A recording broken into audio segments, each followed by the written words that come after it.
మీరు ఎప్పుడైనా ఒక ఎత్తైన పర్వత శిఖరాన్ని అధిరోహించారా? మీరు అధిరోహించినట్టయితే లేదా ఎప్పుడైనా ఆ పర్వత ప్రాంతాలకు వెళ్ళినా పరిశీలనగా చూడండి. మీరు ఆ విధంగా పైకి వెళ్తున్న కొద్దీ అక్కడుండేటటువంటి వనస్పతులన్నీ తగ్గిపోతూ వస్తాయి. ఇక తరువాత చెట్లు, మొక్కలు, పొదలు, ప్రాణులు, పక్షులు అన్నీ కనిపించవు. చివరిగా ఆ శిఖరం మీద మీకు మిగిలేది ఒక్కటే, శాంతి, ఒంటరితనం. ప్రతి మనిషికి ఇలాగే జరుగుతూ ఉంటుంది.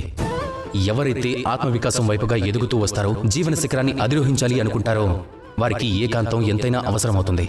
అందుకుగాను మీరు కొన్నింటిని వదులుకోక తప్పదు. అవేంటంటే ఉపకరణాలు, సుఖాలు, సంపదలు, ఆస్తులు మొదలైనవన్నీ కూడా. చూడండి, జీవన శిఖరాన్ని చేరుకోవటం అనేది అంత సులభమైంది కాదు.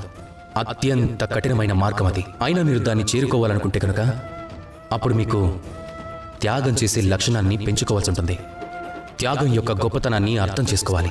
ఎందుకంటే త్యాగం వల్లనే మనసుకు శాంతి లభిస్తుంది. ఇక ఆ శాంతి వల్ల మనసులో ఉత్పన్నమయ్యేదే ప్రేమ. ఆ ప్రేమే కదా జీవితానికి అంతిమ గమ్యం.